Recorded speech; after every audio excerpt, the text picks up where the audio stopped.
Cool. So yeah, hello everyone. Namaste, good evening. Audio video clear? Please confirm once. Thumbs up. Yep. Thank you. तो लोग start करते हैं आज का session of the week and also let me know कि last वाला किसने attend किया था लाइव लास्ट वाला session last week thumbs up कर सकते हैं एक बार. यप. कूल. तो मैं चाहूंगा हाँ जो लोग please on your cameras because we know जो लास्ट टाइम आए थे कि इट्स हाईली रिकमेंडेड. ये एक debatable live interaction discussion wala session hai. It's not a normal typical session. So yeah, please on your cameras if you can. It's highly recommended. I'm waiting to see some happy faces. Yeah, I am it. So yeah, बाकी लोग. Yeah, thanks. शक्ल इतनी बुरी नहीं है अपनी, दिखा सकते हैं. आई थिंक उसमें कोई शर्म वाली बात नहीं है.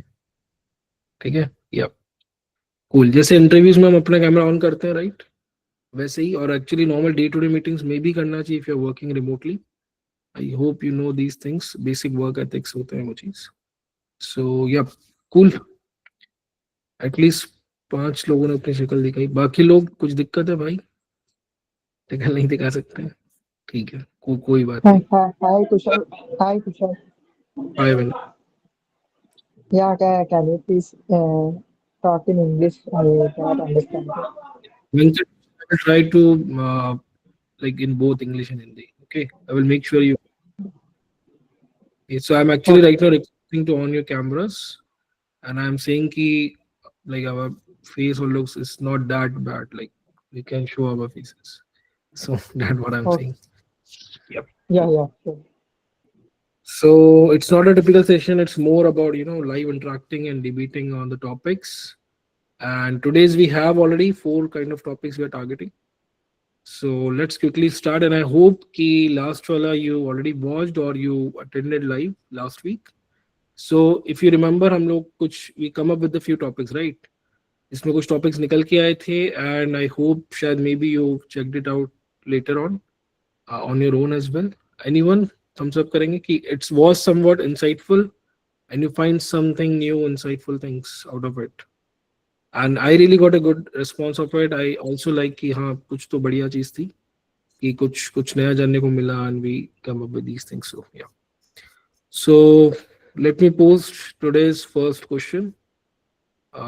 So हम लोग पहले let's talk about the basic stuff. फिर हम उसके debatable topics पे या questions पे जाएंगे. So this is our first topic. इस पे कोई आंसर करना चाहेगा? The question is or the topic is protocol with associated types. इसको हम शॉर्ट में कहते हैं PAT. Okay, versus generics. तो कोई क्विकली बताना चाहेगा कि what is protocols with associated types? Basically associated types I'm asking. Okay, protocols everyone know. So what is protocol with associated types? And how is it different from generics? There is some difference between these two, right?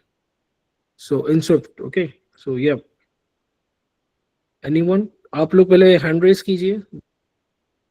हम लोग फिर एक के पास जाएंगे. So I hope you got the question. So Dilshad and Karunal. Anyone else? और कोई? आज मैं चाहूंगा नए लोग भी पार्टिसिपेट.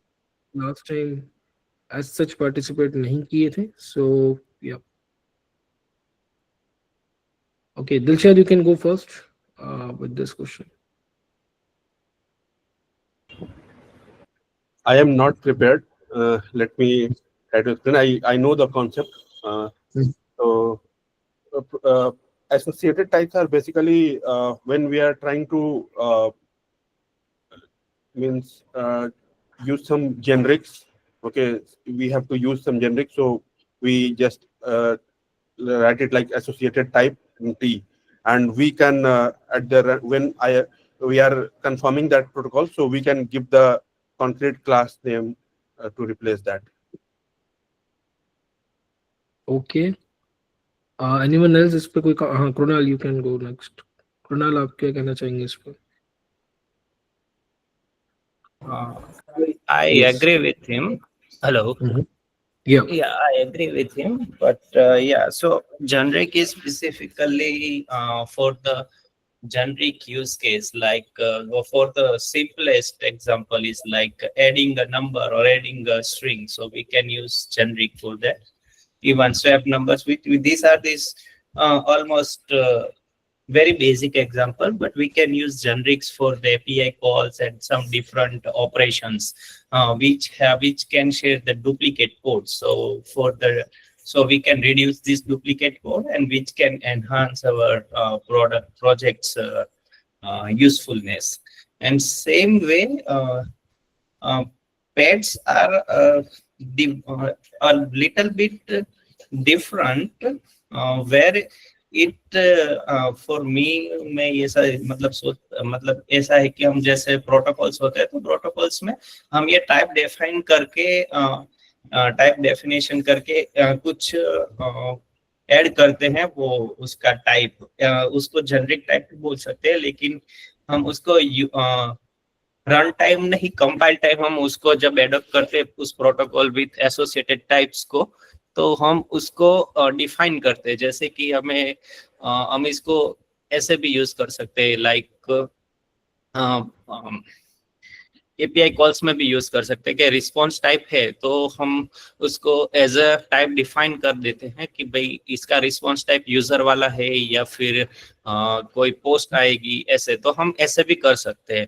तो एक हम प्रोटोकॉल बना सकते हैं कि just like a blueprint of a different of the same type of response, but with different use cases like users, post, और उस तरह से।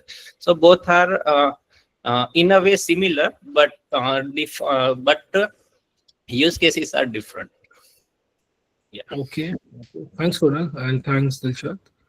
तो मैं कुछ एक चीज बोलना चाहूंगा कि एक बेसिक डिफरेंस है दोनों के बीच में, जैसे मैं चाहूंगा मैं नेक्स्ट क्वेश्चन उसी पे डाल रहा हूँ, तो may be you will understand और रिलेट इट बेटर।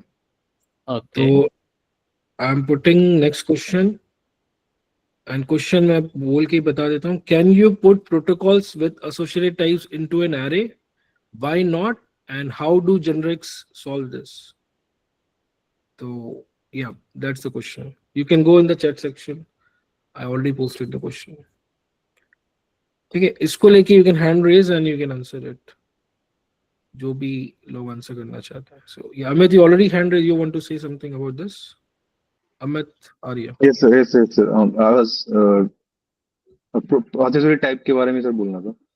So उसमें क्या होता है कि हम लोग जैसे कोई आर्गुमेंट वगैरह देते हैं कोई किसी फंक्शन में, ठीक है, उस फंक्शन में वो स्ट्रिंग हो सकता है, वो मतलब जो हमारा जो हम लोग आर्गुमेंट दे रहे हैं वो उसका जो टाइप है वो स्ट्रिंग हो सकता है, वो कोई भी नंबर हो सकता है, फॉर एग्जांपल इंट हो सकता है, integer type, double type, float type.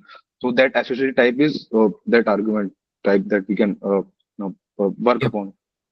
So and the generic दोनों में सेम ही है, जेनरिक्स में भी सेम करते हैं काइंड ऑफ। डिफरेंस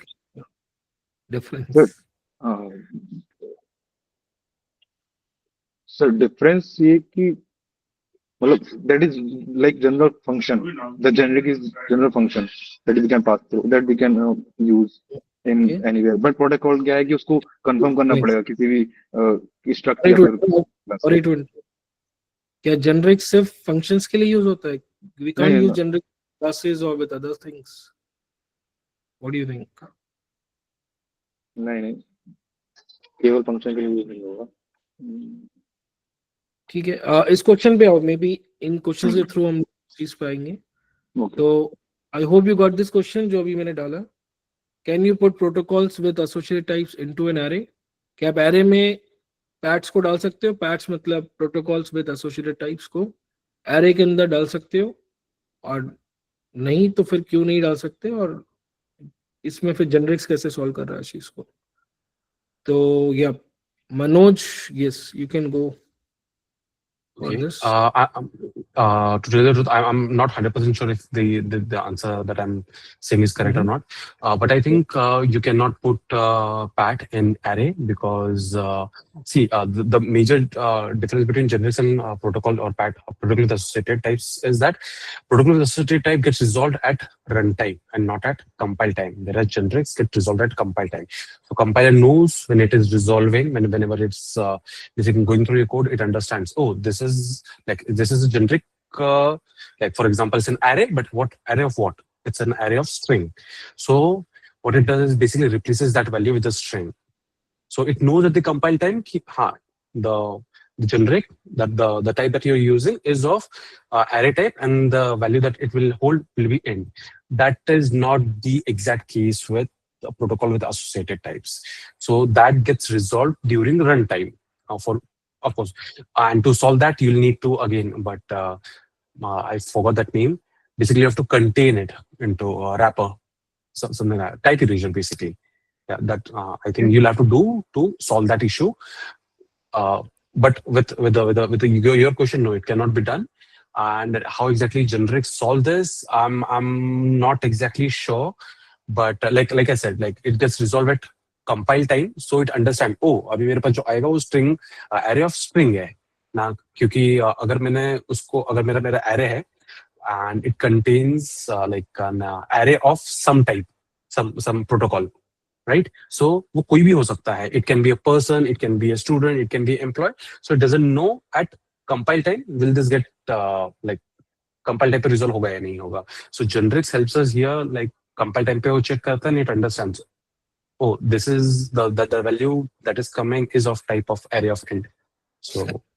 तो आपका फर्स्ट थिंग जो कि एक बेसिक मेजर डिफरेंस हो सकता है बीच में, कि यू आर सेइंग कि जेनरिक्स कंपाइल टाइम पे फिगर आउट कर लेता है एंड पैट जो है वो रन टाइम पे करता है, ये कह रहे हो? True. तो इसमें एक्चुअली दोनों मिक्सचर है थोड़ा सा. पैट में कंपाइल टाइम रन टाइम दोनों का रोल है. एक बार आप चेकआउट करना इस चीज को. Okay. उसके अलावा मैं बता दूं, परफॉर्मेंस वाइज अगर अपन जाएंगे तो आपको क्या लगता है? हाँ, इसी पॉइंट पे परफॉर्मेंस रिलेटेड है कि जेनरिक ज्यादा फास्ट है या फिर पैट फास्ट है. What do you think?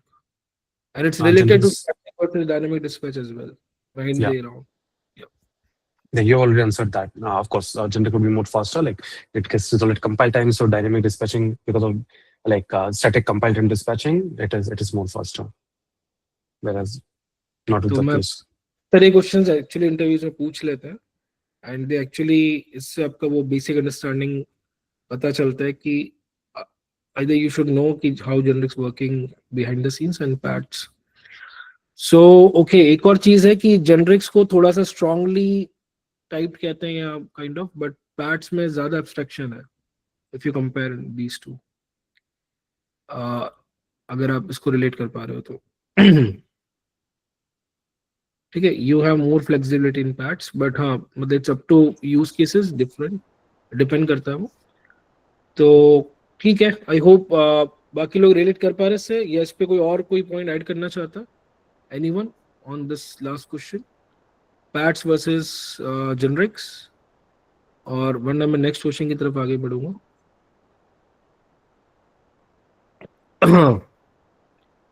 एक और चीज है जो कि सॉफ्टवेयर की तरफ आगे बढ़ रहे हैं हम लोग, विच इज रिलेटेड टू, चलो मैं क्वेश्चन डाल देता हूँ पहले, फिर ही बात करते हैं. ठीक है. So the next question is, let me post it. Question you can check in the chat section. Is some keyword जो है in Swift, ठीक है, in some keyword just syntactic sugar for generics or a real game changer compared to PATs? This is the question.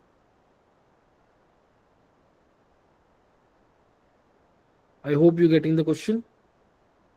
इस पे किसे कुछ कहना है? ये भी सब inter related. Okay, some opaque type, associated type, generic, ये सब somewhat एक ही थाली के चट्टे बट्टे हैं. ठीक है, तो they are inter related concepts, और इसमें कंफ्यूज होते हैं लोग, और इस पे पूछ भी लेते हैं इंटरव्यूज में, और जानबूझ के कंफ्यूजिंग टॉपिक्स पे क्वेश्चंस पूछे जाते हैं. ठीक है, इससे एक्चुअल आपका वो डेप्थ निकल के आता है, पता चलता है. ठीक है. सो अगेन, हाँ, आई होप क्वेश्चन क्लियर हो रहा है. इस पे कोई कुछ कहना चाहेगा? सम, और मैं चाहूंगा आप लोग इस पे पहले सम कीवर्ड एक्चुअली इसका क्या सेंस है, उस पे कोई एक डेफिनेशन टाइप या एक्सप्लेनेशन भी दे सकता है, जैसे हमने स्टार्ट किया था विद पैट की what is PAT basically. So again, yeah. So the question is, is some keyword just syntactic sugar for generics or a real game changer compared to PATs? PATs मतलब protocol with associated types. Yep. Anyone on this? कोई कुछ नहीं कहना चाहता इस पे? कुछ तो बोलो। Any thought? ऐसा तो रैंडमली अभी इंटरव्यू चल रहा है रियल टाइम पे, क्वेश्चन फेंक दिया, बोलोगे ना कि ब्लैंक हो जाओगे, कुछ तो बोलोगे, राइट? मैं बोलता हूँ। यस सुशोभित। सुशोभित, या So some keyword basically represent ki any function will return some opaque type basically. So we use some with any protocol, right? Here generally in SwiftUI we use Vue. Vue is kind of protocol. So and if we talk about this is not something for generic, because generic is, you can say, it may be generic but it is opposite to generic. Generally we relate opaque type and generic in a way that generics are opaque, and generics and opaque type are both opposite concept. It means you can think like that. Let's say you have a function, right? जब आप किसी function को call कर रहे हो, ठीक है, generic के केस में जब आप फंक्शन को कॉल कर रहे हो तो आप उसमें टाइप डाल रहे हो, बता रहे हो कि आप इस वाले टाइप के साथ उस फंक्शन को यूज करना चाहते हो, ठीक है। तो वो इट मींस आपके कॉलर फंक्शन को पता है कि उस फंक्शन जिसको आप कॉल कर रहे हो उसमें क्या टाइप जाएगा और क्या टाइप उसे रिटर्न में मिलेगा। अब इसके रिवर्स में चलते हैं। ओपेक टाइप में क्या होता है, जब आप कॉलर फंक्शन, जो भी कॉलर होता है, जब उस फंक्शन को कॉल करता है तो उसे नहीं पता होता कि उसे रिटर्न में क्या एक्चुअल में क्या कंक्रीट वैल्यू मिलेगी, इसीलिए वो सम यूज करते हैं। इट मींस तो नहीं पता बट कुछ तो पता है उसको, समथिंग ही know, that's a some. But उसको ये पता है कि वो क्या, वो जो भी मिलेगा वो किस प्रोटोकॉल को इम्प्लीमेंट कर रहा होगा। Exactly, That's it. उसे कंक्रीट नहीं पता होगा बट उसे ये जरूर पता होगा कि वो किस प्रोटोकॉल को इम्प्लीमेंट कर रहा है। तो सॉफ्टवेयर में व्यू चल रहा है वहाँ पे हर जगह कि हाँ कुछ तो आएगा जो कि व्यू को काइंड ऑफ कंफर्म कर रहा होगा बेसिकली। करेक्ट। तो ये है। अब और a real game changer compare to PAT, तो लाइक ये यूज मतलब प्रॉब्लम स्टेटमेंट ही ये थी ओपेक टाइप की कि है ना, हमें यूज करना था, हमें एक ऐसा मतलब हमें एक ऐसी फंक्शनिंग बनानी थी कि हम रन टाइम पे या फिर कंपाइल टाइम, मतलब रन टाइम पे बेसिकली स्ट्रक्ट से किसी भी टाइप का व्यू एक्सट्रैक्ट कर पाए। अगर opaque type not in the picture, अगर ओपेक टाइप नहीं होता इन पिक्चर में, तो हम कभी भी है ना स्ट्रक्ट के साथ वो व्यू रेंडरिंग नहीं कर पाते, क्योंकि है ना हमें उसको कंक्रीट टाइप देना पड़ता, एक कंक्रीट टाइप बताना पड़ता। तो अगर लेट्स से हम यूज कर रहे हैं कलेक्शन व्यू या फिर हम लेट्स से यूज कर रहे हैं वी स्टैक एच स्टैक, तो वो कंक्रीट टाइप है बट अगर हम उसे रिटर्न नहीं कर पाएंगे ना, क्योंकि हमें नहीं पता कि हमारा फंक्शन जो स्ट्रक्ट बना रहा है, जो भी रिटर्न कर रहा है व्यू, वो किस टाइप का है, तो वो नहीं पता कर पाएंगे। वो हम चाहते हैं कि वो फ्लेक्सिबिलिटी चाहते हैं कि वो किसी भी टाइप का करे, तभी हम ओपेक टाइप को इंट्रोड्यूस किया और उसको हमने प्रोटोकॉल के साथ इस तरह से इंटीग्रेट किया कि हम बेसिकली कॉलर फंक्शन को ना बताएं कि एग्जैक्टली क्या टाइप है, बट ये बता दें कि ये इस प्रोटोकॉल को इम्प्लीमेंट करके ही आपको मिलेगा, तो आप उसे यूज मतलब रेंडर कर सकते हो। तो मतलब काइंड ऑफ इस तरह से समझा सकते हैं। यही मतलब ये चीज है मेन। तो आई थिंक कवर हुआ होगा, और कुछ है तो आप ऐड ऑन कर सकते हो आप सब। जी नहीं, काफी हद तक आपने इसमें सही से एक्सप्लेन किया है। इस पे लोग जो एग्री कर रहे हैं सुशोभित के साथ, they can thumbs up once. और इस पे किसी को ऐड करना है, काउंटर करना है, तो यू कैन। ये अमित। सर जैसे अभी कुछ हमने कोई प्रोटोकॉल बनाया है, ठीक है, प्रोटोकॉल का कुछ नाम दिया है और वो प्रोटोकॉल को हम एक क्लास ऑब्जेक्ट से कंफर्म कराते हैं, और मतलब एक क्लास से कंफर्म कराते हैं और एक स्ट्रक्ट से कंफर्म कराते हैं, ठीक है।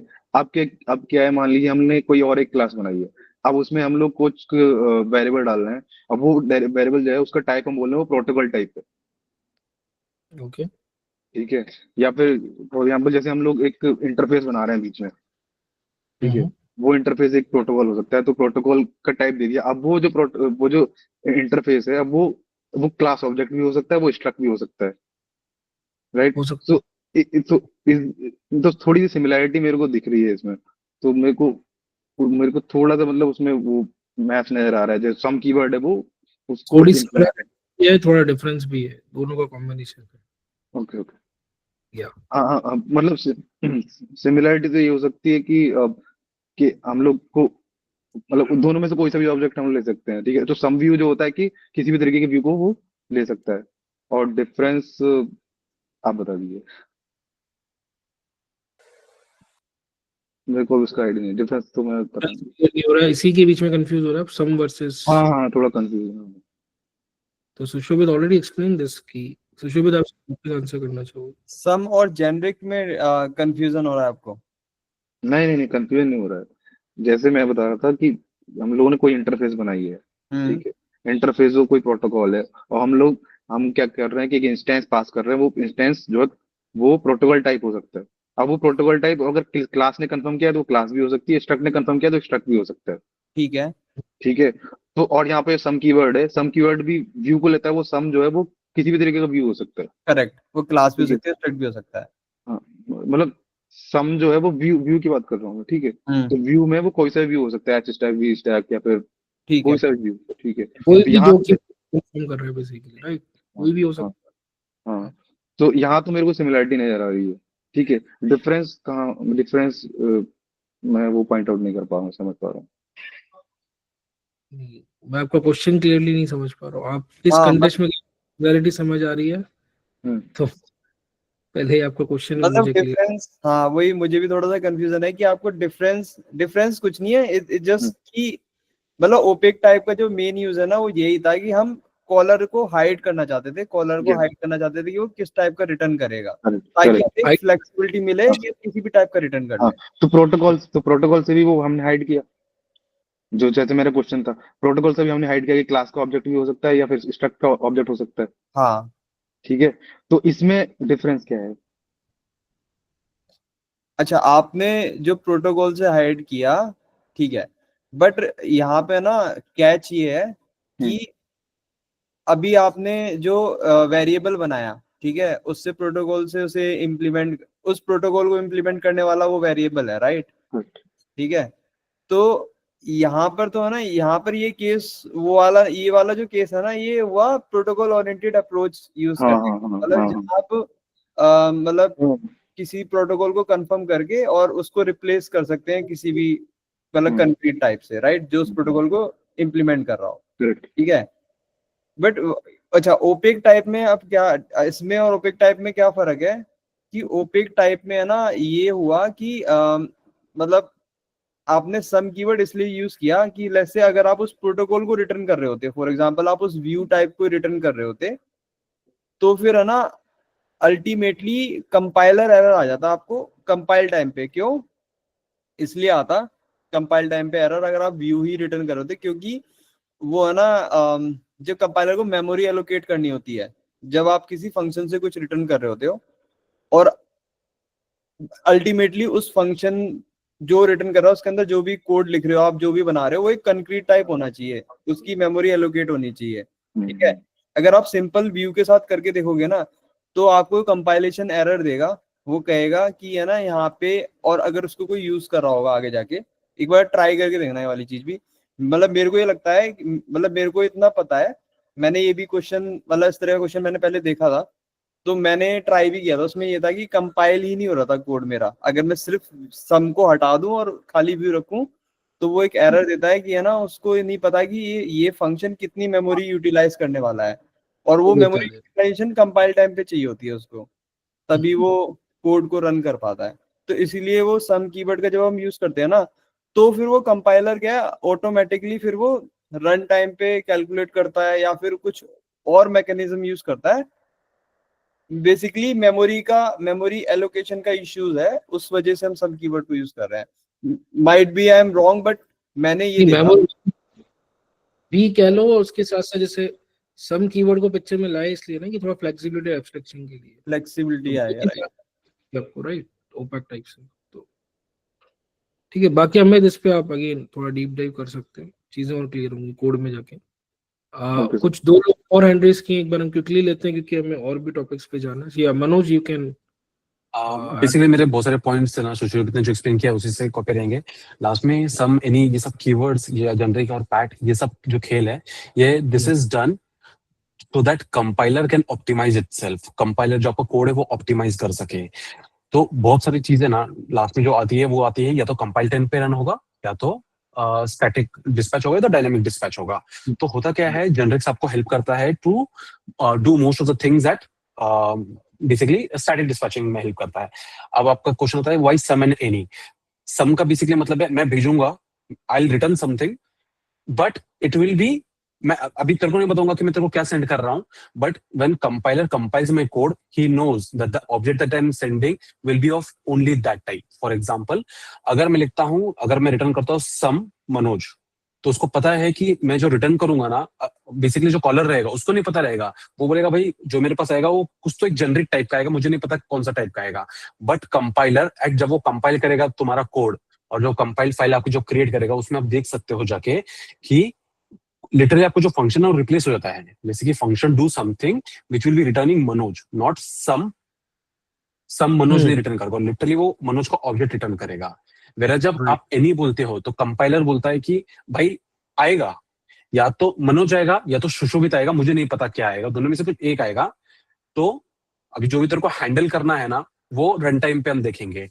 तो फॉर एग्जांपल एक फीचर फ्लैग है, फीचर फ्लैग बोलता है सुशोभित भेजना है, मनोज भेजना है. इफ सुशोभित तो मैं सुशोभित भेजूंगा, इफ सुशोभित फॉल्स रहेगा तो मनोज भेजूंगा. अब होता क्या है, कंपाइलर को नहीं पता ना कि अभी सुशोभित आएगा या मनोज आएगा, क्योंकि मे बी बैकग्राउंड से अपना बैकएंड से फ्लैग ऑन ऑफ हो रहा है. तो अब होगा क्या, जैसे आपका कोड एग्जीक्यूट होगा तो अब आपके कंपाइलर को देखना पड़ेगा कि वैल्यू क्या है, और वैल्यू डिसाइड करने के बाद उसको डायनेमिक डिस्पैच करना पड़ेगा. तो उसको वर्चुअल टेबल में जाना पड़ेगा, वर्चुअल टेबल में जाके देखना पड़ेगा ऑब्जेक्ट किसका है, मनोज का है, सुशोभित का है. तो अगर मनोज का ऑब्जेक्ट रहेगा तो मनोज को जाएगा और मनोज को जाके फंक्शन कॉल करेगा. वेयरएज अगर आप जब सम लिखते हो तो आपका फंक्शन सीधा रिप्लेस हो जाएगा do something which returns Manoj. अब उसको क्या करना है, अब उसको दिमाग नहीं लगाना है. तो उसके पास टेबल जो है वर्चुअल टेबल, उसमें फर्स्ट ऑब्जेक्ट उसको पता है प्लस 500 करूंगा तो मनोज आएगा, मनोज में प्लस 300 करूंगा तो डू समथिंग फंक्शन कॉल होगा और सीधा का सीधा कॉल जाएगा. तो इससे ना स्पीड बढ़ता है. तो ये मेन रीजन है था सम और एनी का. प्लस अभी हम स्विफ्ट यूआई के व्यूज से अगर पर्सपेक्टिव में बात करूं तो अब ऐसा समझो कि स्विफ्ट यूआई बहुत फास्ट रेंडरिंग होना चाहिए, ऑफकोर्स फास्ट होना चाहिए. आपका व्यू में कुछ भी चेंज होता है तो उसको पता होना चाहिए क्या चेंज हुआ है. तो जब भी आप लिखते हो ना सम व्यू, तो जाके क्या करता है वो है ना, जाके पूरा का पूरा जो आपने व्यू भेजा ना उसको लिटरली कट, ये ऐसा कट करता है. वी स्टैक में आपका है और एक एच स्टैक है, एच स्टैक में टेक्स्ट व्यू है, टेक्स्ट व्यू के साथ और क्या है, जैसे कि एक टेक्स्ट व्यू और दूसरा भी टेक्स्ट व्यू है. तो ये लिटरली वो ऐसा वहां पे टाइप करके रखता है कि जो रिटर्न होगा ना वो रिटर्न होगा वी स्टैक के अंदर एच स्टैक के अंदर टेक्स्ट और टेक्स्ट के अंदर वो स्ट्रिंग. अब जब आप नेक्स्ट टाइम सेम चीज रिटर्न करोगे तो जब वो डिफिंग मैकेनिज्म होगा वो देखेगा क्या चेंज हुआ है. वी स्टैक में एच स्टैक है, एच स्टैक में टेक्स्ट था लास्ट टाइम बट अब इमेज आ गया, तो उसको पता है कि उसको भी क्या रेंडर करना है. तो ये जो डिफिंग का भी रीजन, मतलब ये जो डिफिंग जो होता है ये ऊपर की बात है, असली में थोड़ा सा डिफरेंट तरीके से रन होता है. बट अगर ऊपर से देखे तो ये रीजन रहता है कि उसको पता चल जाता है ओ मेरे को आने वाला था लास्ट टाइम वी स्टैक में टेक्स्ट और टेक्स्ट में, बट अभी आ रहा है मेरे को वी स्टैक में स्टैक और स्टैक में इमेज आ रहा है. तो मेरे लिए बहुत सिंपल हो जाता है डिफ क्रिएट करना और उसकी वजह से स्विफ्ट यूआई और फास्ट हो जाता है. ये और एक एग्जांपल है. प्लस वापस जो मैंने लास्ट टाइम पॉइंट बोला था, मेरे पास एक एरे है, ठीक है, array of what, array of any some protocol, right. अब उसको नहीं पता कि एनी प्रोटोकॉल है, राइट, एनी प्रोटोकॉल, उसको नहीं पता कि कौन सा प्रोटोकॉल आएगा. मे बी सुशोभित का ऑब्जेक्ट आएगा या मनोज का ऑब्जेक्ट आएगा. तो उसको क्या करना है, रन टाइम पे उसको डिसाइड करना है कि मेरे को कौन सा फंक्शन, मतलब उस सुशोभित मनोज को कौन सा फंक्शन कॉल करना है. ये रन टाइम पे हो जाता है. लेकिन अगर मैं सम लिखूं तो मुझे पता है कि भाई जो मेरा ऑब्जेक्ट आएगा या तो वो सिर्फ मनोज का ही ऑब्जेक्ट आएगा तो सुशोभित का ऑब्जेक्ट आएगा. तो आप एक एरे अगर आप क्रिएट करते हो जहां से आपने मनोज का ऑब्जेक्ट क्रिएट किया और सुशोभित का ऑब्जेक्ट रिटर्न किया, तो आपको सीधा एरर देगा वो कंपाइल टाइम पे. आई होप एक्सप्लेनेशन सही रहा. हाँ मनोज, आपने काफी अच्छी चीज क्लियर कर दी है. आप लोग थम्स अप कर सकते हो जिन लोगों को पॉइंट समझ गए. और ठीक है, तो फिर हम आगे बढ़ सकते हैं नेक्स्ट टॉपिक की तरफ. और मैं चाहूंगा कि आज के सेशन के बाद आप लोग खुद से भी जाके थोड़ा सा पैट और एसोसिएटेड टाइप जेनरिक वगैरह थोड़ा सा डीप डाइव करके देखो चीजें, तो और क्लियर हो जाएगा आप लोग. कूल, या thank you, thanks Manoj. So let's go to the next topic. Again famous है इंटरव्यूज में जो कि मैं ले रहा हूँ, set needs layout versus layout if needed. और ये यूआई किट के कंटेक्स्ट में है। तो पहले तो मैं चाहूंगा कोई बेसिक एक्सप्लेनेशन दे सकता है इसकी कि सेट नीड्स लेआउट कब यूज होता है, इसका कंटेक्स्ट क्या है, एंड लेआउट इफ नीडेड कब यूज करते हैं नॉर्मली, या ये कब कॉल होता है लाइफ साइकिल में। सो ये एनीवन ऑन दैट, फिर हम इसके क्वेश्चन पे आएंगे। पहले बेसिक डिफरेंस या बेसिक इनका अंडरस्टैंडिंग या कब कॉल होता है, इस पे कोई कुछ कहना चाहेगा? इंटरव्यू में बहुत फेमस क्वेश्चन है, अगेन काफी बार पूछ लेते हैं। या एनीवन? और मैं चाहूंगा जो लोग अभी तक आंसर नहीं किए उनमें से कोई एनीवन? बाकी लोग कभी तो सुना ही होगा ये टॉपिक, यूज भी किया होगा कोड के अंदर, राइट? नहीं? चलो कोई चलो आंसर कर रहा हूँ, उनमें से कोई बता दो भाई। यस मनोज, बताइए। ओके, अगर और किसी को आंसर करना है तो प्लीज। तो मतलब कोई और आंसर कर सकता है। एक्चुअली मैं आंसर इसलिए नहीं कर रहा था कि आपने कहा कोई और आंसर करना चाहता हूँ। ओके, सो सेट नीड्स लेआउट और लेआउट इफ नीडेड। तो इन बेसिक एकदम सिंपल तरीके से अगर मेरे को एक्सप्लेन करना है तो सेट लीनियर बोलता हूँ भाई, मेरे में चेंज हुआ है, मेरे व्यू में चेंज हुआ है, तो जब भी तेरा व्यू नेक्स्ट टाइम रेंडर होगा या जब भी व्यू साइकिल रेंडर होने का जब भी नेक्स्ट साइकिल रहेगा, तो मेरे को खुद को रिफ्रेश करना, राइट? और लेआउट इफ नीडेड बेसिकली बोलता है, इवन दो वो बोलता है इफ नीडेड, अगर जरूरत है तो कर, बट वैसा नहीं है एग्जैक्टली उसका मतलब मीनिंग अलग हो जाता है। वो ऐसा बोलता है कि भाई मेरे व्यू में कुछ तो चेंज हुआ है, मेरा टेक्स्ट चेंज हुआ है, मेरा कोई तो एक पैरामीटर चेंज हो गया, एनिमेशन चेंज हो गया है, एनिमेशन का पहले वैल्यू तो 0.2 अब हो गया 0.3, तो मुझे अभी के अभी रेंडर कर। I will not wait for next frame. So अगर तेरे को फ्रेम चलाना है तो अभी के अभी चला, ताकि तू खुद को रिफ्रेश कर सके। सेट नीड्स लेआउट बेसिकली बोलता है कि भाई मेरे को अभी चाहिए, बट ऐसा नहीं होता। सेट नीड लेआउट बेसिकली बोलता है कि जब भी तेरा नेक्स्ट व्यू फ्रेम होगा, जब भी तेरा नेक्स्ट व्यू रिफ्रेश होगा, तब इस वैल्यू को रिफ्रेश करना। और sorry to interrupt, run loop वाला जो कांसेप्ट है वो उसी कंटेक्स्ट में ओके, आप कह रहे हो, राइट? जो रन लूप, राइट, एग्जैक्टली, या एग्जैक्टली। और लेआउट इफ नीडेड वही कि भाई चेंज हो गया है, वैल्यू चेंज हो गया, मुझे अभी के अभी रिफ्रेश कर, नहीं तो वैल्यू कुछ अलग ही दिखेगा, अचानक से 0.2 के सीधा 0.6 दिखेगा, तो वो प्रॉब्लम हो सकता है। एकदम मतलब सिंपल तरीके से एक्सप्लेन कर रहा हूँ। इस पे एक चीज है, तो इसको आप सिंक सिंक से भी रिलेट कर सकते हो। एक अनसिंक्रोनसली चल रहा है, एक सिंक्रोनसली हम कर रहे हैं इमीडिएट अपडेट के लिए, और दूसरा आपका कि कब ट्रिगर हो रहा है, और आपका ये परफॉर्मेंस वाइज भी दोनों में एक डिफरेंस है। ठीक है, इस पे अगेन कंपैरिजन के लिए भी लोग क्वेश्चन पूछ लेते हैं। तो अभी ये आंसर करो कि किस कंटेक्स्ट में हमें एक्चुअली लेआउट इफ नीडेड करना चाहिए और किस में सेट नीड्स लेआउट। इस पे या that's the question, when to use layout if needed, anyone on this? और अगेन इसमें परफॉर्मेंस थोड़ा एम्पर होता है, तो ऐसा नहीं कि कहीं भी चिपका दो आप हर जगह, ठीक है? तो वो भी एक बात है। तो बताइए एक बार, जनरली कब कॉल करना चाहिए इस चीज को अपने को? What do you think?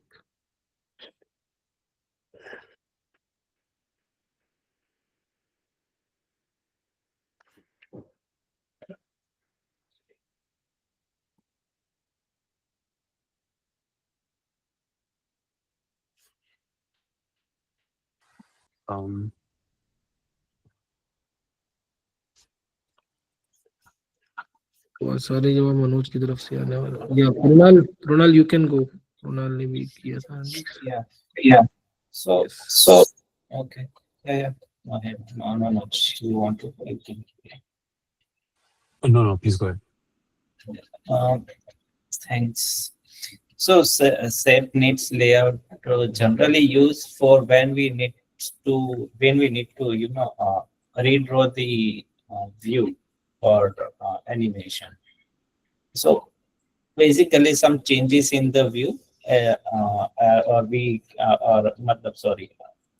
जब व्यू को रिड्रॉ करना होता है तब हम सेट नीड्स लेआउट यूज करते हैं। वो मेन रन लूप पे चलता है, तो वो है ना असिंक्रोनसली कोड होता है, तो इसलिए उसको वो तुरंत ही हमें उसको रेंडर करवाना होता है स्क्रीन पे। जैसे कि हमने फॉर एग्जांपल हमने एक टेबल व्यू सेल लिया, उसके अंदर हमें कुछ व्यू ऐड करना है प्रोग्रामेटिकली या फिर ऐसे ही कोई टेबल यूज करना है सेल के अंदर टेबल, तो उस टाइम पे हम सेट नीड्स लेआउट यूज कर सकते हैं to display the cell, means display the table. So this is a very trivial example, but so for that we can use set needs layout. और asynchronous call होता है तो उससे performance issues नहीं होते और वो उसमें मेन जो थ्रेड है वो भी ब्लॉक नहीं होती। जब set needs layout if needed वो सिंक्रोनसली कॉल होता है और उसको हम सिर्फ यही बताते हैं कि भाई तुम्हें कुछ चेंज करना है, लेकिन वो सिंक्रोनसली चेंज करता है, तो उससे परफॉर्मेंस हैम्पर होता है। समटाइम्स हमारी जो टेबल व्यू और जो कलेक्शन व्यू जो हम इनफिनिट स्क्रॉलिंग यूज करते हैं, तब उसमें लेआउट इफ नीडेड यूज करते हैं तो हमें झरकी और लेगीनेस फील होगी, क्योंकि वो इमीडिएटली वो व्यू को रिफ्रेश करने चाहेंगे इसलिए। तो ये जो मुझे लगता है ये दो डिफरेंसेस है। तो लेआउट इफ नीडेड सिंक्रोनसली यूज होता है और set needs layout asynchronously use होता है। लेआउट इफ नीडेड का कोई एग्जांपल, वो कब यूज करना चाहिए? वो अभी बोलो। यस वो बहुत टाइम पहले यूज किया था। आई थिंक कंस्ट्रेंट से हमें उसकी हाइट विड्थ या फिर उसका एनिमेशन जब करते हैं व्यू को, तब उसको जो हमें रेंडर करना पड़ता है तब हम लेआउट इफ नीडेड यूज करते हैं। Okay, correct. सो 95% ऑफ जब भी आप कोड लिखोगे यूआई किट में 95% of the time you use set needs layout. जैसे कि आपको बैच में कुछ अपडेट करना है, फॉर एग्जांपल आपके एक सेक्शन है, सेक्शन में 3-4 रोज और ऐड हो गए हैं, तो उस टाइम पे आप यूज करते हो basically set needs layout. Layout if needed आपको 95% ऑफ द टाइम आप लेआउट इफ नीडेड सिर्फ एनिमेशंस के लिए यूज करोगे। मतलब 95% ऑफ द टाइम आपको ऐसा रहेगा कि आपने समझो वही जो मैं एग्जांपल कर रहा था, आपका एक प्रोग्रेस बार है, प्रोग्रेस बार में 90% था, 91 हो गया, तो वो जो 90 to 91% का जो ट्रांजिशन है ना कि 90.1, 90.2, 90.3 to 91, तो वो स्मूथली चलने के लिए आप लेआउट इफ नीडेड यूज करोगे। या कोई भी एनिमेशन, या मोस्टली आप ऐसे यूज करोगे, अगर आपने को याद होगा तो UI view dot animate with function आप जहां पे भी यूज करते हो ना, वहां पे आप मोस्टली आप यूज करोगे लेआउट इफ नीडेड, सिर्फ मोटे एनिमेशन के लिए यूज करते हो या फिर कंस्ट्रेंट्स के लिए। जैसे उन्होंने कहा कि आपका कंस्ट्रेंट है, अगर हम वहाँ पे सेट वाला यूज करेंगे तो मतलब वो रन नहीं होगा या फिर वो भी काम कर जाएगा? तो समझो आपका एक व्यू है, छोटा सा व्यू का हाइट है आपका 50 और आपने बोल दिया सेट नीड्स लेआउट, और व्यू 50 से 90 हो गया। अब क्या होगा, 50 से 90 हो गया तो ठप करके ऐसा गर्द दिखेगा आपको कि 50 to 90 हो गया। लेकिन वहीं पे अगर आपने लेआउट इफ नीडेड किया रहता तो 50 to 90 का जो कर्व है, वो जो एनिमेशन कर्व है जो आप यूज करोगे यूआई एनिमेट, जिसका बाय डिफॉल्ट लीनियर होता है, वो लीनियरली अपग्रेड मूव होगा 50 to 55, 60, 65 उस वैल्यू से 90 तक, तो वो स्मूथनेस दिखेगा आपको, जो कि अभी आप स्विफ्ट यूआई के साथ डॉट एनिमेशन के साथ यूज करते हो। अगर आपको कोई स्विफ्ट यूआई में एनिमेशन, स्विफ्ट यूआई में अगर आपको कुछ एनिमेट करना है, जैसे कि हाइट बढ़ानी है, तो आप सिर्फ डॉट एनिमेशंस लिखते हो। वैसे ही वहां पे स्विफ्ट यूआई किट में UI view dot animate with linear by default. Swift UI में सिर्फ एक ही प्रोसेस है ना? स्विफ्ट यूआई में ऐसे दो डिफरेंट चीजें नहीं है, मतलब मुझे आइडिया नहीं है, ऐसे पूछ रहा हूँ, मनोज ने डिस्कस किया है तो, कि स्विफ्ट यूआई में भी ऐसे दो ऑप्शन होते हैं हमारे पास क्या, कि हम एक सेट के साथ कर रहे हैं जो असिंक्रोनसली चले और दूसरा सिंक्रोनसली चले? नहीं, वैसे नहीं होता। तो स्विफ्ट यूआई में वो जो मैंने आपको रेंडरिंग बताया था पहले कि जैसे वैल्यू चेंज होता है आपका, कोई भी सम की वजह से जो भी वैल्यू चेंज होता है, वो तुरंत उसको रिफ्रेश कर देता है व्यू, इट डजंट वेट। इसलिए रिफ्रेश रेट काफी कम है in case of Swift UI as compared to UI kit. Okay, इसलिए वो डायनेमिक आइलैंड भी जो आया है ना, that is the dynamic island बोल रहा, सॉरी, जो आपका होम स्क्रीन पे हटता नहीं है, होम स्क्रीन पे आपका, सॉरी, जो अपन लॉक स्क्रीन पे है आपका एक वॉलपेपर रहता है ऑलवेज ऑन डिस्प्ले, वो भी ये इसी के वजह से इंट्रोड्यूस कर पाए, क्योंकि रिफ्रेश रेट है ना बहुत कम रहता है, उसको पता चल जाता है कि स्क्रीन पे क्या चेंज हुआ है, तो रिफ्रेश रेट बहुत बहुत कम रहता है।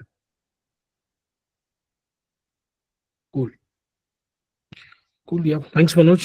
Mahesh, कुछ कहना चाह रहे हैं? You Yes, and Reese. तो मुझे एक क्लियर करना था कि let suppose I have one view और उस व्यू का एक विड्थ कंस्ट्रेंट निकाला है मैंने, और वो विड्थ कंस्ट्रेंट का जो वैल्यू है लेट सपोज मैं अपडेट कर रहा हूँ और उसके बाद मैं लेआउट इफ नीडेड कर रहा हूँ, ठीक है। अभी लेआउट इफ नीडेड किया versus set layout if needed किया, सेट लेआउट्स नीडेड किया, तो इस दोनों में बिहेवियर डिफरेंस मतलब क्या होगा, आइडियल कौन सा है? और अगर मैंने लेआउट इफ नीडेड किया वर्सेस दूसरा वाला किया, इसमें बेसिकली डिफरेंस क्या होगा? मतलब जस्ट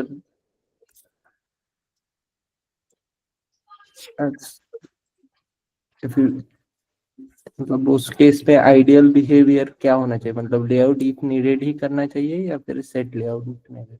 ऐसा इस पे कौन सा करना चाहेंगे? सॉरी मैंने क्वेश्चन पूरा सुना नहीं, बट क्वेश्चन को please repeat Mahesh. Yes yes, let suppose I have one view और उस व्यू का मैंने एक विड्थ कांस्टेंट निकाला, ठीक है, और उसकी वैल्यू मैं मतलब अपडेट कर रहा हूँ। लेट सपोज पहले 5 थी और उसके बाद मैं 10 कर रहा हूँ, ठीक है। उसकी value width constant dot constant equal to 10 किया और उसके बाद मैंने let suppose layout if needed किया, ठीक है। अभी मुझे जानना है कि अगर लेआउट इफ नीडेड किया versus set layout if needed किया, ठीक है, तो उस दोनों में आइडियल मतलब क्या रहना चाहिए? सेट नीड्स लेआउट रहना चाहिए या फिर लेआउट इफ नीडेड रहना चाहिए? लेआउट इफ नीडेड रहना चाहिए उस केस में। सेट लेआउट रहेगा तो आपको जर्क दिखेगा, और इवन अगर आप लेआउट इफ नीडेड कर रहे हो तो अब यहाँ पे दो कंडीशन आ जाती है। कैसा होता है कि अगर आपका रिफ्रेश जो होने वाला है screen, if it is immediately triggered after layout if needed, तो भी आपको थोड़ा सा जर्क दिखेगा। तो इस केस में बेसिकली रिकमेंडेड वे ये है, you always UI view and with animate function. या so it will animated. Animate कर रहा हूँ तो फिर ऑब्वियसली मैं लेआउट इफ नीडेड कर दूंगा, राइट? यस। एनिमेट के इसमें मैं जो कांस्टेंट है विड्थ का उसका वैल्यू चेंज करूंगा और फिर लेआउट इफ नीडेड करूंगा। And if I am not doing that I would be using set needs layout, right? Correct. Fine. वो सेट नीड्स लेआउट में क्या होता है, डायरेक्ट वहां पहुंच जाता है, वो एनिमेशन नहीं होता। समझे? अगर आपने विड्थ 10 से 100 कर दी तो वो डायरेक्ट 100 चला जाएगा सेट नीड्स लेआउट पे। लेकिन लेआउट इफ नीडेड में एनिमेशन किया होगा तो वो धीरे धीरे जाएगा 10 से 100 तक। समझे? वो ये डिफरेंस रहता है। तो एनिमेशन आपको दिखेगा, उसमें दिखेगा ही नहीं, झर्क आएगा, जैसे मनोज ने बोला। Yes, got it, thanks. Cool यार, थैंक्स महेश, मनोज एंड कुणाल। सो आगे बढ़ते हैं अगले टॉपिक पे, फिर हम रैप अप करेंगे। So we are running out of time. तो अगला टॉपिक है for access modifier, and question है इस पे एक 2-3 क्वेश्चन हम लेने वाले हैं। तो first question is why does Swift have both file private and private, could we live with just one? Actually आपको पता होगा हर लैंग्वेज में ऐसा नहीं है कॉन्सेप्ट, राइट? जैसे हम स्टार्टिंग से हम सी, आई होप सी सबने सीखा होगा, पता होगा। तो सी में कोई फाइल प्राइवेट वाला चीज नहीं था, I think, right? Private, public और एक और था, थर्ड कौन सा था वो? प्रोटेक्टेड था, क्या था वो? Protected, right? हाँ, बट फाइल करके चीज नहीं थी, काइंड ऑफ। यस, स्विफ्ट ने एक्चुअली 5 बना दिए, काइंड ऑफ 5-6 कर दिए, काइंड ऑफ। तो अभी इस पे बात करते हैं। पहले ये फाइल प्राइवेट वर्सेस प्राइवेट, क्या लगता है इसकी रियल में जरूरत थी दो करने की, या फिर ऐसे ही मतलब फैंटेसी के लिए, थोड़ा फैंसी करने के लिए, या एक्स्ट्रा थोड़ा सा लगे कि हाँ हमने कुछ अलग किया इसलिए डाल दिया स्विफ्ट में? क्या लगता है? क्वेश्चन मैंने चैट में डाल दिया है, बाकी लोग चेक कर सकते हैं। हाँ, फाइल प्राइवेट वर्सेस प्राइवेट पे क्या कहना है? सच में इसकी जरूरत है? रियल टाइम में यूज करते हो आप लोग, या फिर ऐसे ही है बस ये टाइम पास के लिए? What do you think? Anyone?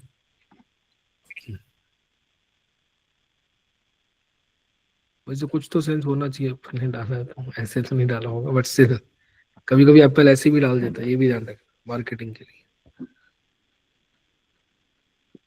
अच्छा, नया आईफोन आ रहा है, परसों आ रहा है ना, आई थिंक 9 तारीख को। हाँ, देखो इस बार क्या लाता है। क्या नहीं लाया तो लोग गालियां देंगे।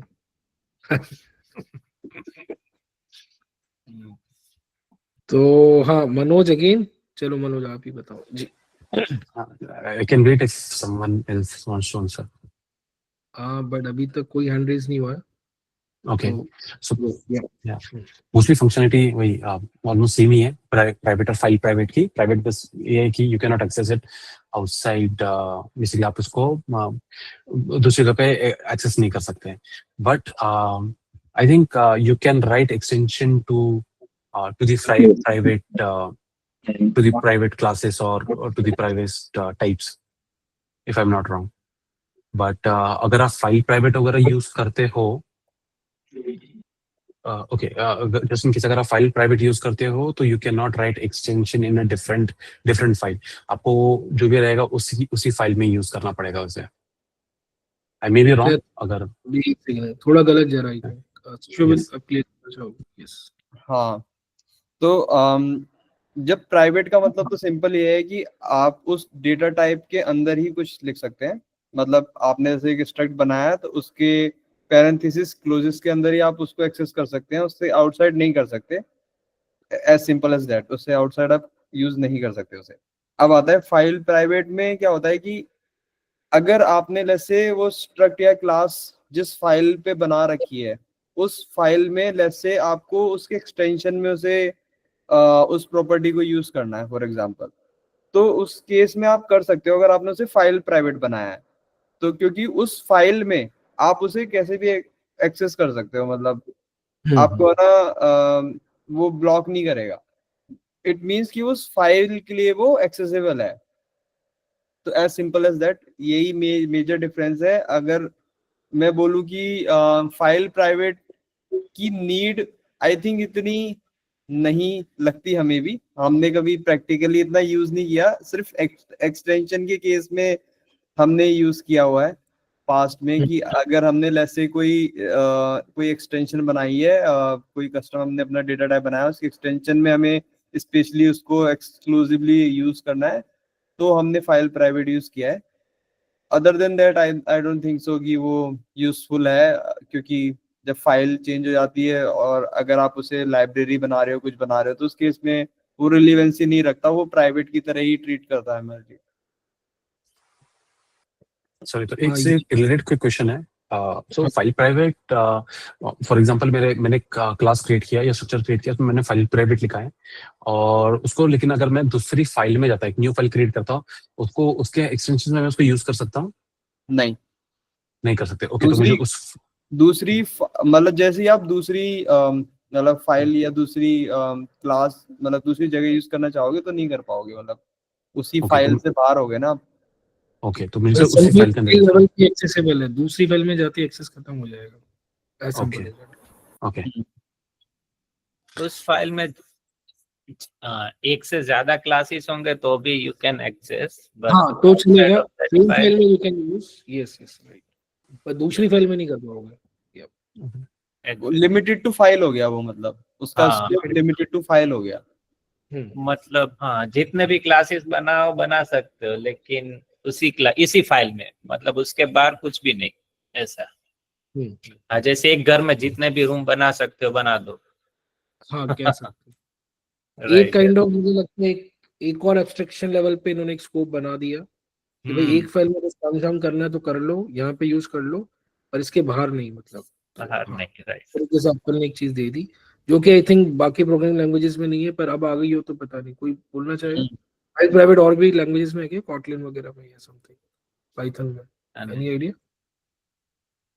उसका एक मुझे ऐसा लगता है कि ऐसा यूज हो सकता है कि एक फाइल में लेट्स से 4 क्लासेस है तो उसमें से 3 क्लासेस फाइल प्राइवेट कर दिए और एक क्लास को ही सिर्फ एक बाहर की दुनिया में मतलब एक्सपोज करने के लिए प्राइवेट रखा कि भाई वो यूज, मतलब वो क्लास को हम यूज कर सकते हैं, लेकिन मतलब क्या कि हमें कुछ वैल्यू गेट करने के लिए उस हिसाब से के अंदर जो प्रोसेस हो रही है वो एनकैप्सुलेशन टाइप का मुझे लगता है कि कर दिया कि फाइल प्राइवेट में जितने भी है वो सब उसी मतलब फाइल में रहेंगे और जो भी मैनिपुलेशन, डेटा मैनिपुलेशन और एनकैप्सुलेशन के हिसाब से सिर्फ एक क्लास को ही हम एक्सपोज कर सकते हैं कि प्राइवेट बना के. शायद कैसा कुछ हो सकता हो मल्टीपल फाइल्स के, मतलब उसके बदले. मैं क्या कहना समझे आपकी? हाँ, बट वो एक्सपोज करने वाली जो क्लास है वो प्राइवेट नहीं, उसे आप आई थिंक इंटरनल पब्लिक या या ओपन करना पब्लिक या ओपन पड़ेगा। कुछ हाँ, रखना होगा। पर क्लास हम एक्सेस कर सकते हैं ना, प्राइवेट हो लेकिन क्लास तो हम एक्सेस कर सकते हैं बाहर की फाइल में। जैसे कि क्लास एबीसी है तो हम एबीसी को एक्सेस कर सकते हैं, उसके वेरिएबल्स जो भी है हम उसको एक्सेस कर सकते हैं प्राइवेट को।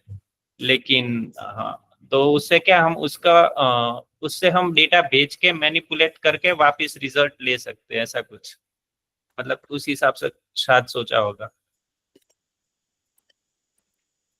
देखो मुझे तो इतना समझ आता है कि जैसे इंटरनल है आपका, right? Internal is basically with in a module, उसी के काइंड ऑफ टेक्स्ट में विद इन अ फाइल के लिए इनको एक स्कोप बनाना था, उसके लिए फाइल प्राइवेट सही बात है, हाँ। एक फंक्शनैलिटी दे दी समवॉट। आप अगेन अपने कोड को आप कैसे लिख रहे हो, ऑर्गेनाइज कर रहे हो, वो वाला भी इसमें कंटेक्स्ट है।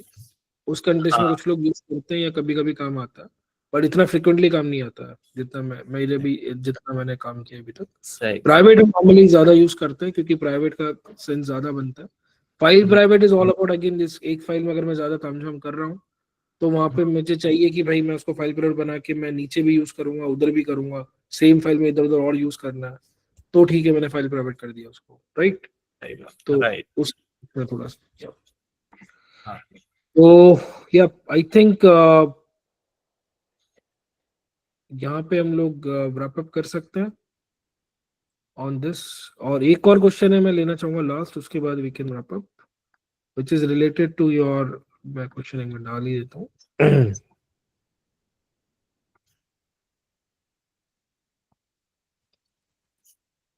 This is related to SDKs. तो क्वेश्चन ये मैंने ऑलरेडी डाल दिया, मैं बता भी देता हूँ। When designing an SDK for others, what's the biggest mistake? Making things too restrictive or exposing too much? मतलब ये अगेन डिपेंड करता है context to context, but हाँ, I hope you getting the question. When designing an SDK for others, what's the biggest mistake? Making things too restrictive or exposing too much? Manoj के अलावा और कोई कहना चाहेगा इस पे? और अगेन आपको पता होगा उसके लिए ओपन पब्लिक बनाए गए हैं फॉर मेनली एचडीके एंड फ्रेमवर्क्स के लिए, तो उसी कंटेक्स्ट में क्वेश्चन है थोड़ा सा। तो हाँ, कोई कुछ कहना चाहेगा? एनीवन? ये क्वेश्चन मतलब हमें बिगेस्ट मिस्टेक्स इन दोनों में से एग्जांपल है, मतलब कि मेकिंग थिंग्स टू रिस्ट्रिक्टेड और एक्सपोजिंग टू मच, मतलब दोनों ही गलत है आप? हाँ, कहीं ना कहीं तो ये अगेन वही डिपेंड करता है। तो नॉर्मली आप क्या प्रेफर करोगे आपके कंटेंट में? सोचो कि आप एक एचडीके बना रहे हो, तो नॉर्मली व्हाट यू प्रेफर? एक एग्जांपल देके यू कैन एक्सप्लेन अगर समथिंग। जैसे मैंने एक वीडियो प्लेयर का एक एसडीके बनाया फॉर एग्जांपल। अब उस वीडियो प्लेयर में मैंने आइडियली उसमें बहुत सारी चीजें रखी, उसमें मैंने कैशिंग मैकेनिज्म भी रखा हुआ है, एक स्टोरेज मैकेनिज्म भी रखा हुआ है, ठीक है, और एक लेयर भी है, नेटवर्क लेयर, जो डाउनलोड और सब कुछ मैनेज कर रही है, ठीक है।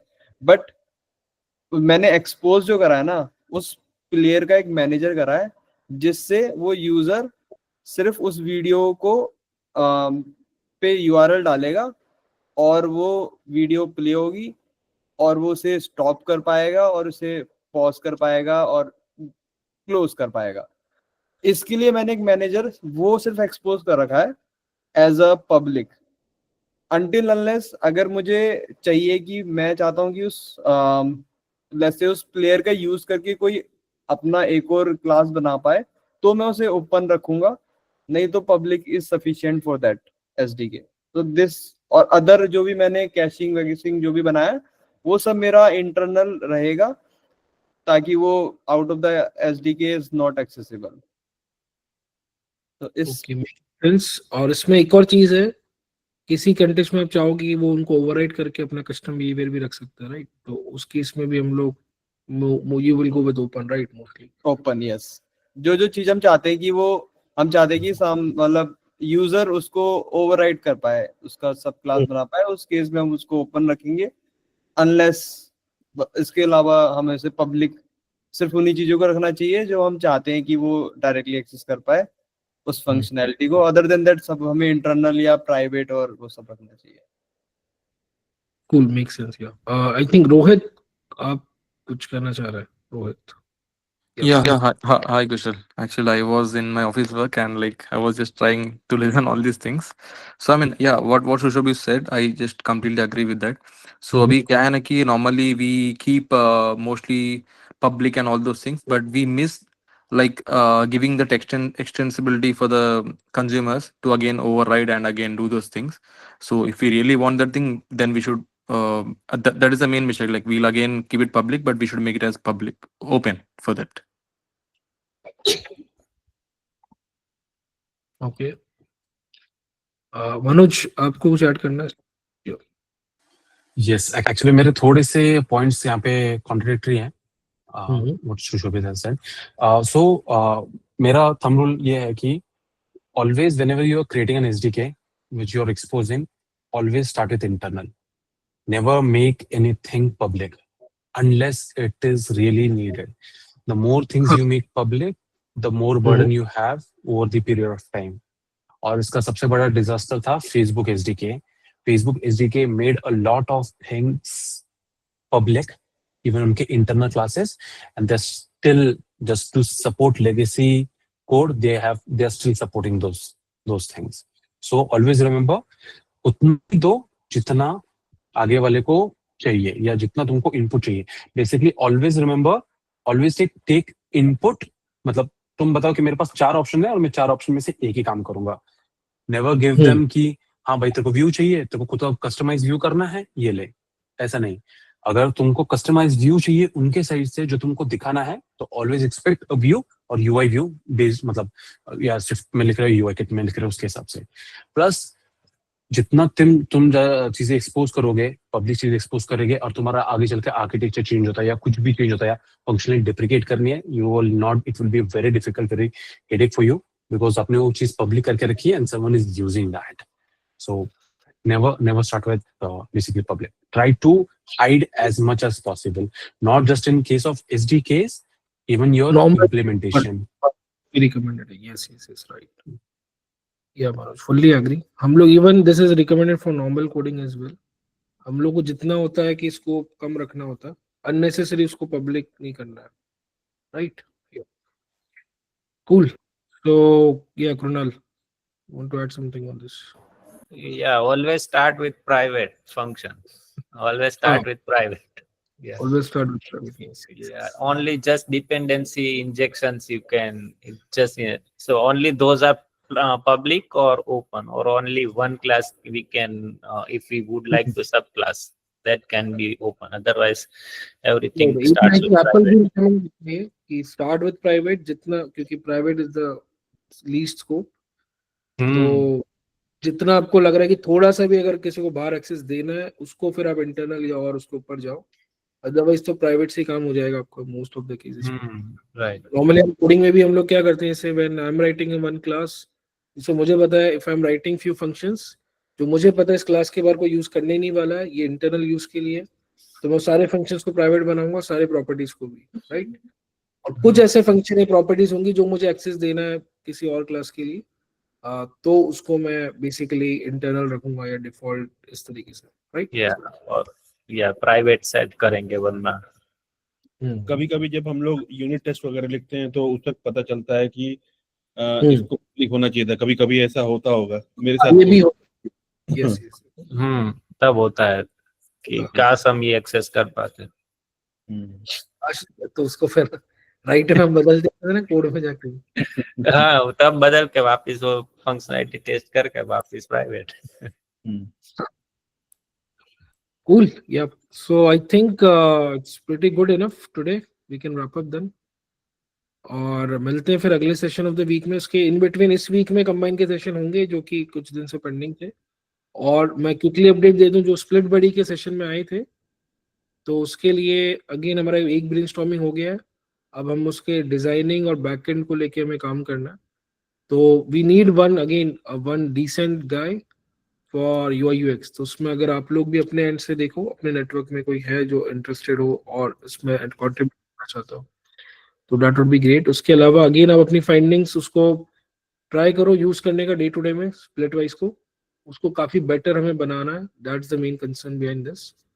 तो वो वाली चीज है। और या that's it I think. POC वाला टास्क ऑलरेडी चल रहा है। एक रेफरेंस के लिए मैंने आज एक बेसिक डाल दिया था, उसका रेफरेंस लो, उसमें कई सारे एग्जांपल एक रेफरेंस मिल जाएंगे जिसके थ्रू आप अपना नेटवर्क लेयर वाला जो पीओसी था वो you can complete and then you can upload on your GitHub and then you can share it in the group. ठीक है, तो yeah that's about the update. Yeah Rohit, you want to say something? Yeah, hi Kushal. So I recently missed this LinkedIn session. So are you planning soon on that again? The session, yeah, coming weekend pe we are planning, next weekend. Yeah. Okay, fine. Thanks, Kushal.